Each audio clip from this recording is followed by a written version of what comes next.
Cerita diawali dengan memperlihatkan seorang gadis yang sedang dikejar oleh sesuatu, entah itu makhluk halus, perampok, psikopat, atau alien. Tapi si gadis nampak sangat ketakutan setengah mati yang ketika ia baru keluar dari dalam terowongan rahasia dan bermaksud untuk kabur, tiba-tiba dan kisah akan berfokus pada 5 remaja yang sedang dalam perjalanan ke suatu tempat. Ada Clover yang masih tertidur, Max si kemeja biru, Megan si cindo, kemudian ada Nina si gadis tindi, dan terakhir ada Abe yang sedang nyetir, di mana mereka semua rupanya sedang dalam ekspedisi mencari kakaknya Clover yang sudah 2 minggu tidak pulang, alias si gadis yang kita lihat di awal tadi, sehingga Clover merasa perlu untuk mencarinya. She's missing, not dead.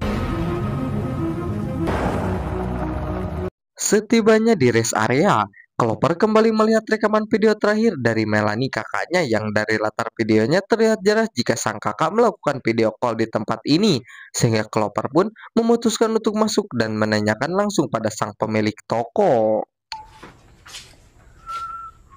Hey. Sambil pura-pura beli es teh manis hangat, Clover pun langsung menunjukkan foto Melanie dan menanyakan pada si pemilik toko yang bernama Hill kalau beliau pernah melihatnya di sekitar sini. Namun karena terlalu banyak pengunjung yang bisa mampir, Hill pun tidak bisa mengingat mereka satu persatu. Well, you're not the first one who come here. I mean, do a lot of people go missing already? Hill juga menambahkan bahwa Clover bukanlah orang pertama yang menanyakan orang hilang. Sudah ada beberapa pengunjung lain yang juga menanyakan hal serupa, di mana Hill hanya bisa memperingatkan Clover bahwa di atas sana ada sebuah lembah bernama Lembah Glor.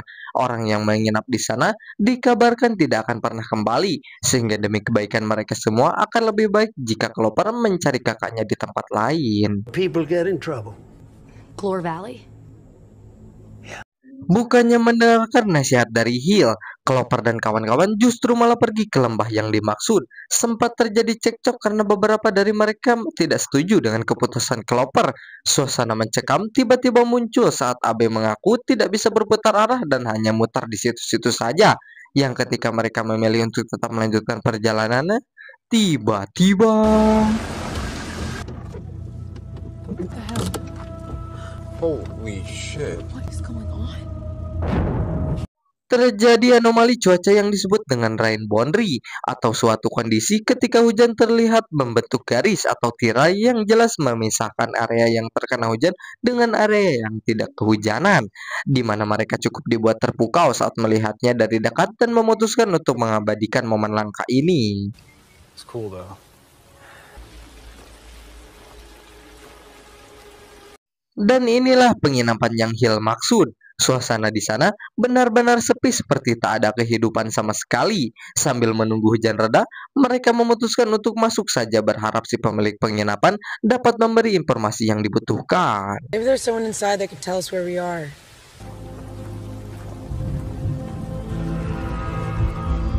Sesampainya di dalam, mereka tidak menemukan siapa-siapa. Nina merasa ada yang janggal dengan tempat ini karena dilihat dari barang dan lingkungan di sekitar, semua nampak tertata rapi dan bersih seolah dirawat setiap hari. Di sana juga ada jam pasir jadul yang kondisinya masih terawat, bahkan lampu rumah yang ternyata masih bisa dinyalakan, termasuk buku tamu yang masih kosong, sehingga Nina memutuskan untuk iseng mengisi buku tamu tersebut. Karena mau beol, Megan pun buru-buru ke toilet untuk stor harian. Tapi ketika akan ombe, airnya ternyata saat alias tidak ada. Sementara Abe, ia masih memotret benda-benda antik yang ada di dalam. Karena memang hobinya Abe ini pefotoan sambil bikin video sinematik tipis-tipis. Setibanya di salah satu kamar, Abe menemukan beberapa foto dan koran lama tertempel pada mading kamar yang setelah dibuka ternyata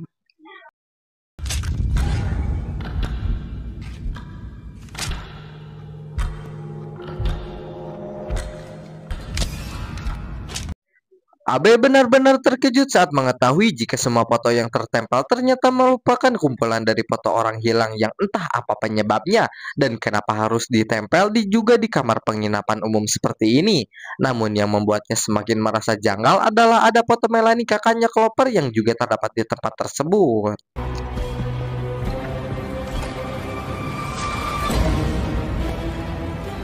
Clover sendiri masih berada di luar sambil mengamati area sekitar.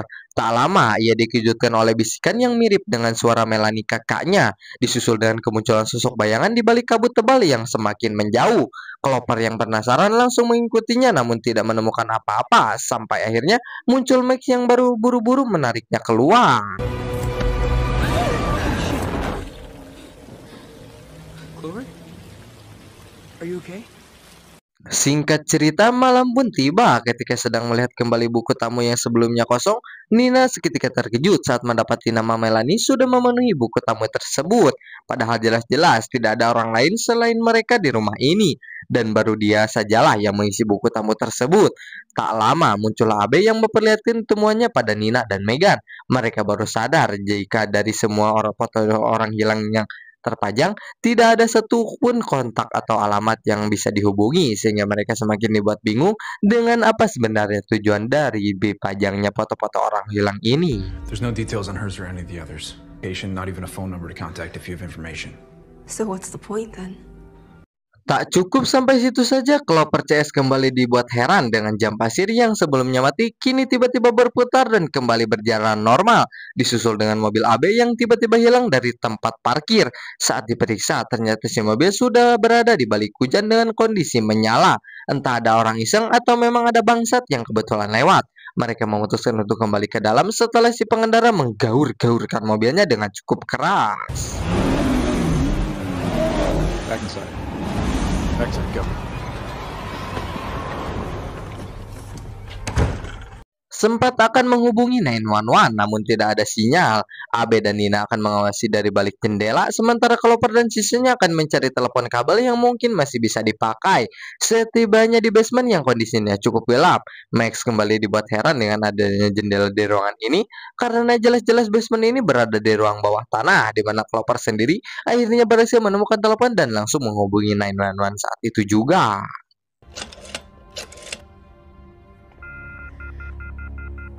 It's not working.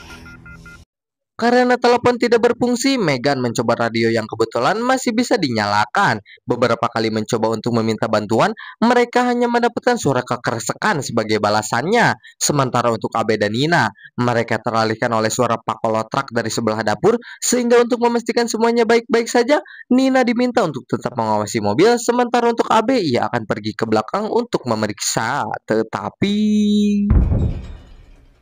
Babe?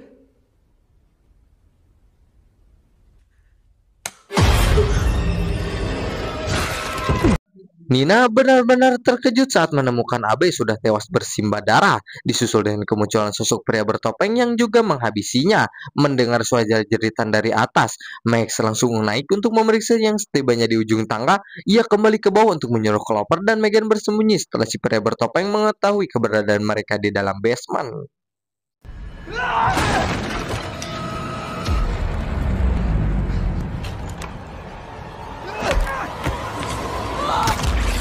Naas, Max harus tewas saat sedang mencoba melawan, disusul dengan Megan yang juga ketahuan dan langsung dibuntang-banting sampai tidak berdaya.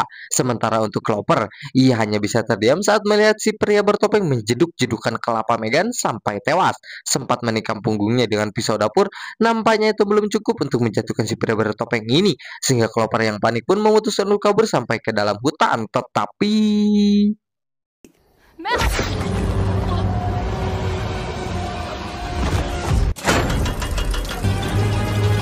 entah apa yang sebenarnya terjadi, jam pasir yang sudah habis tiba-tiba kembali berputar dari awal, disusul dengan Clover CS yang kembali hidup seolah baru tiba di tempat ini. Awalnya Clover mengira jika apa yang baru saja mereka alami hanya mimpi semata. Hal itu langsung dibantah oleh Nina yang menemukan namanya dalam buku tamu kini menjadi 2. Padahal jelas-jelas dia baru mengisi buku tamunya 1 kali saja. Now I'm here again, and my name is in that again, just like Mal's, but who knows what the to her. So the night is just starting over again? Like in whatever the movie's called, like that. Ketika mereka sedang bingung atas apa yang terjadi, Megan tiba-tiba kesurupan membuatnya jatuh pingsan. Sementara di depan mereka kembali dibuat panik saat seseorang menggedor pintu dan memaksa masuk ke dalam. Clover yang penasaran langsung keluar untuk memeriksa, tapi tidak ada apa-apa di sana. Mereka justru dikejutkan dengan seonggok rumah yang di ujung-ujung ada di seberang penginapan ini.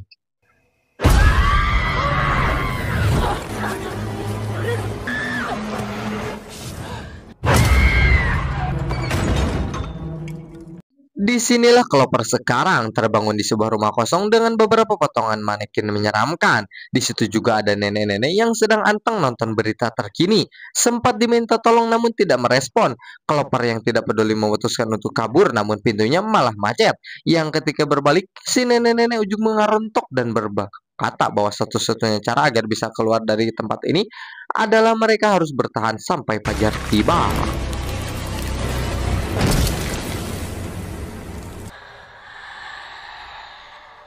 Beralih ke Abe dan Nina yang bermaksud untuk kabur dengan mobil yang tiba-tiba sudah terparkir di depan.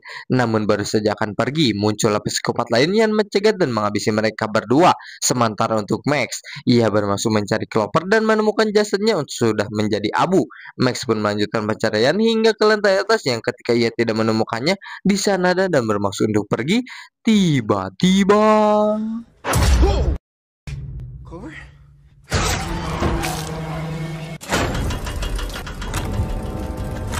dan lagi mereka kembali hidup dengan jam pasir yang juga mengulangi putarannya. Nina tidak habis pikir dengan buku tamu yang kembali bertambah. Begitu juga dengan Megan yang rambutnya mengalami rontok seolah kekurangan nutrisi, termasuk Nina, Clover, dan Max yang juga sama-sama mengalami kondisi tubuh yang melemah akibat tidak sempat makan dan minum selama terjebak di tempat ini. Saat sedang ngeriung itulah Abe iseng menyalakan keran yang kini sudah ada airnya. Ia langsung meminumnya tanpa diasakan heula, disusul dengan Clover CS yang sama-sama haus dan ikutan meminumnya. Clover lalu menceritakan tentang perkataan si nenek kepada mereka, di mana Max menyimpulkan bahwa mungkin saat ini mereka sedang terjebak dalam sebuah lingkaran waktu atau yang bisa disebut dengan time looping. Dan satu-satunya cara agar mereka bisa selamat adalah dengan tetap bertahan hidup sampai fajar tiba alias until dawn. Maybe if we can make it until dawn, then maybe this will be over. It means that if we don't get out, we're stuck here forever. Tak lama, Abe mengalami batuk getih disusul dengan badannya yang ujug-ujug meledak, tak terkecuali dengan Nina yang juga ikut meledak, di mana Megan menganggap jika mungkin itu gara-gara air yang mereka minum beracun. Dan benar saja, kaki Megan tiba-tiba meledak diikuti dengan kelapa dan seluruh badannya yang sebelumnya menimpa Clover dan Max. Clover mulai berpikir jika mungkin mereka harus membuat rencana pelarian dari tempat ini.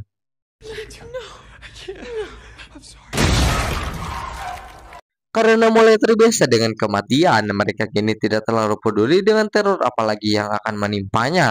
Clover CS kini mulai fokus mencari petunjuk untuk memecahkan misteri ini.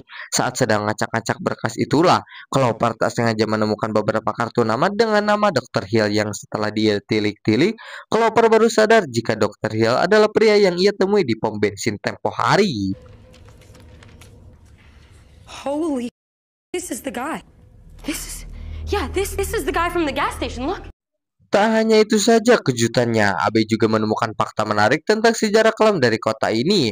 20 tahun yang lalu, kota ini merupakan pusat pertambangan emas terbesar di Pennsylvania. Sampai pada tahun 1996, terjadi bencana longsor mengerikan akibat pengeboran terlalu dalam yang menewaskan setidaknya 100.900 jiwa dan menenggelamkan seluruh kota seutuhnya.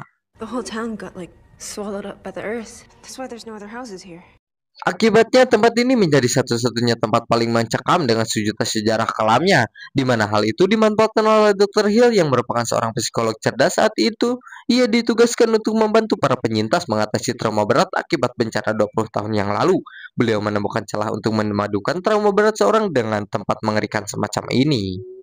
Dr. Alan Hill, a trauma specialist, was brought in to work with the Sementara Abe mencari alat yang bisa dijadikan senjata untuk mereka bertahan malam ini. Max sendiri iseng memutar beberapa kaset jadul yang kebetulan Papa letak di dekat TV. Benar saja, saat sudah diputar, ternyata kaset ini berisi dokumentasi Dr. Hill yang merupakan eksperimen kejam pada para penyintas untuk mengetahui berapa lama mereka bisa bertahan. What are you doing to me? Why do I keep coming back? Why do you have these things that keep killing me?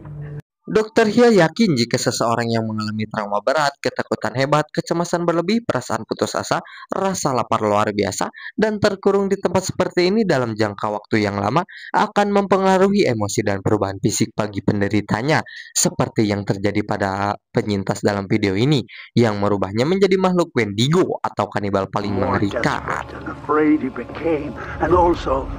or monstrous as the Wendigo. Tak lama muncullah suara radio yang ternyata itu adalah Dr. Hill. Beliau menjelaskan bahwa mereka semua terpilih untuk menjadi bahan eksperimen selanjutnya. Namun Clover yang sudah tak peduli langsung mengutarakan tujuannya untuk menemui Melanie, di mana Dr. Hill dengan baik hati akan mempertemukannya asalkan Clover menemuinya seorang diri. I want to see you.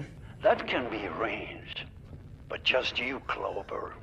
Sadar jika ini adalah jebakan, Max dan Megan akan menyusul Clover ke dalam hutan. Sementara Abe dan Nina diminta untuk bertahan di dalam rumah. Yang seperginya mereka berdua muncullah si pria bertopeng yang langsung menghabisi Abe dan Trina. Sementara untuk Megan dan Max, mereka terlihat masih asruk-asrukan di hutan sambil memanggil Clover dan tebak apa yang mereka temukan.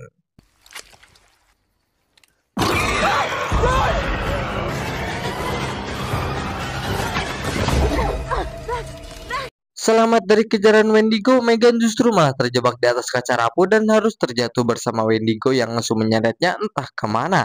Sehingga Max dengan terpaksa harus merotakkan Megan dan berjuang seorang diri. Setelah jauh masuk ke dalam hutan, akhirnya ia menemukan Clover di tengah terjebak ranjau babi dan tiba-tiba... Is that Melanie?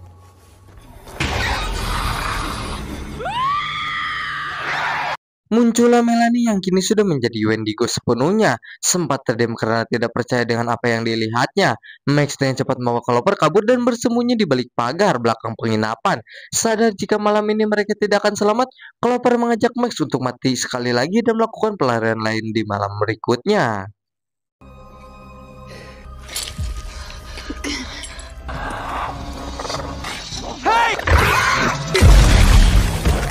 Disinilah mereka sekarang berkumpul lagi di ruang tamu dengan Clover yang mulai himang dengan sudah berapa lama atau berapa kali mereka mati dan hidup lagi setelah memeriksa buku tamu. Ternyata mereka sudah mengulangi malam selama 13 hari, di mana hal itu terbukti dengan punggung Abe yang mulai menunjukkan perubahan fisik dan mental yang mulai terganggu, sehingga mereka sengaja mencari senjata untuk melawan para Wendigo yang kini semakin mendekat.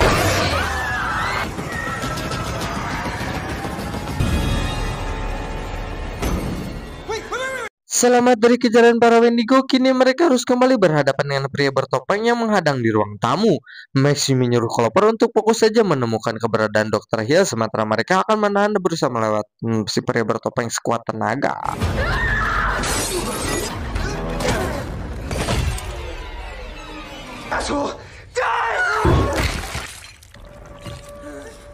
Untuk Clover, ia kembali bertemu dengan Melanie yang langsung menyerangnya. Sempat dibujuk namun tidak membuahkan hasil.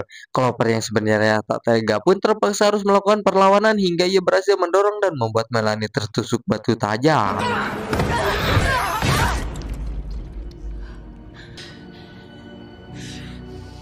Ketegangan kembali terjadi saat salah satu Wendigo berhasil mencium keberadaan Clover. Merasa tak memiliki kesempatan untuk menang, Clover memilih bersembunyi sampai Wendigo pergi.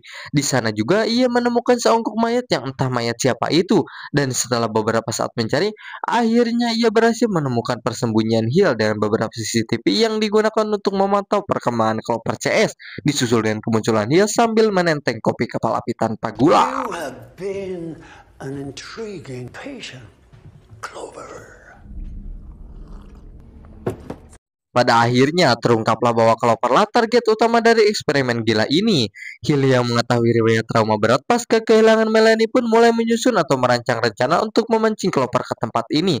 Dan untuk teman-teman yang lain, mereka hanya kebetulan ikut terjebak dalam permainan psikologi yang dilakukan oleh si Dr. Hill ini. It's a nod to your more self-destructive tendencies. Sementara alasan untuk Melanie dan penyintas lain yang dianggap hilang adalah karena mereka gagal melawan rasa takut dan selamanya terjebak dalam ilusi yang Hill buat, yang pada akhirnya berujung pada kematian akibat kelaparan ekstrim yang dialami. Hal itu terbukti saat Clover menemukan seonggok mayat sebelum sampai ke ruangan ini, sehingga itu sudah cukup menjadi bukti dan mempertegas kebingungan yang sedang Clover alami. But you are the engine that makes it run, just like Melanie and all the others. Saat masih sedang ngebangus itulah Clover melihat ada tetesan air dari atap yang bocor ke atas meja. Ia yang sadar jika air itu beracun pun diam-diam menggeser gelas kopi yang Hill simpan di atas meja, sehingga ketika Dr. Hill akan menyeruput kopinya, tiba-tiba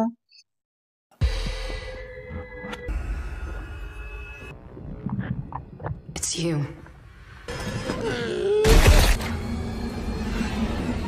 Selesai dengan Hill yang meledup akibat meminum air beracun, kini Clover tinggal menyelamatkan Megan yang sebelumnya sempat diseret oleh Wendigo ke ruangan interogasi. Selesai menyelamatkan Megan, kini Clover harus menyelamatkan Max yang saat ini masih dalam kejaran Wendigo lain dan menunggu sampai jam pasirnya selesai berputar.